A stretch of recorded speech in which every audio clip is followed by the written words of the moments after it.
France is witnessing what Indian politics had witnessed in the 1990s, the well-known or infamous era of coalition politics. Remember the 1996 election when the Atal Bihari Vajpayee-led BJP had emerged as the single largest party. Yet several other parties ganged up or teamed up together and did not let that government last more than 13 days. Throughout the 1990s, we have had coalition governments. In fact, up to 2004, we had coalition governments, and the UPA was a coalition government too, but it was not a post-poll alliance. But the coalition governments of the 1990s in India were coalition governments mostly made by post-poll alliances. Now, in this year's presidential election in France, the so-called far-right Marine Le Pen emerged as the winner in the first round. Now, what do I mean by the first round?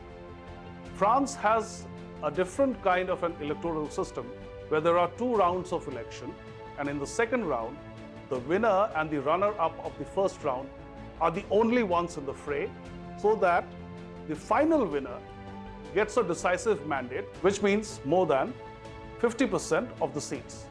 Now, what happened in the second round was that the Popular Front, which is a leftist group, and incumbent Emmanuel Macron's party together got more votes than Marine Le Pen's party. And this is something that has happened before also. Way back in 2002, the then president of France, Jacques Chirac, was trailing in the first round of election, where his chief opponent was Marine Le Pen's father, Jean-Marie Le Pen. Now, he was known as a far-right politician.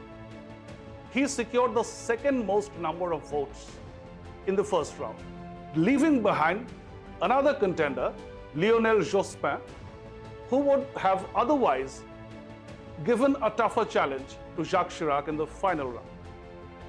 To draw an analogy and make it easier for the Indian audience, let's use cricket. In the 1987 ICC World Cup, India and Pakistan were, on paper, the strongest teams. But in the semi-final, Australia defeated Pakistan and England defeated India, thereby leading to a clash between Australia and England in the finals, which Australia won under the leadership of Alan Border. Now, this is what happens in a two-round election system, which France follows.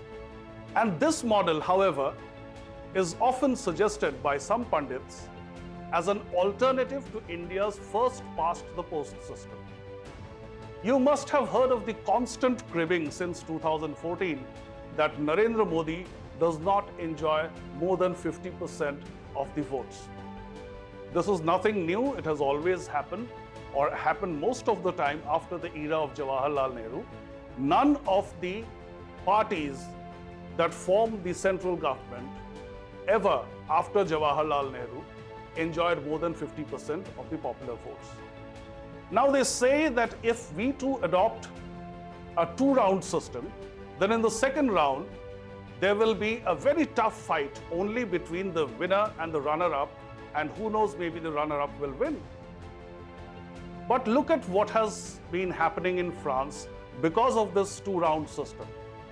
Jacques Chirac, who managed to win in 2002, somewhat like the post-poll alliance of India in the 1990s, remained a very unpopular leader, whether before that election or after that election.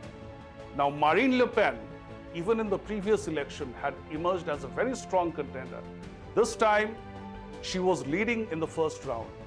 But as in 2002, the French people could not stomach the far-right stance of her father.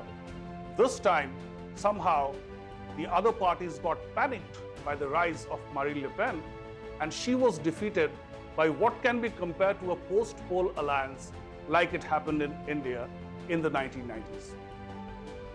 So think about it. Is the first-past-the-post system that bad? Is the two-round system of elections better? And of course, there is a third alternative proposed, which is the proportionate representation, which we will discuss in some other program. as an alternative to the first past the post system.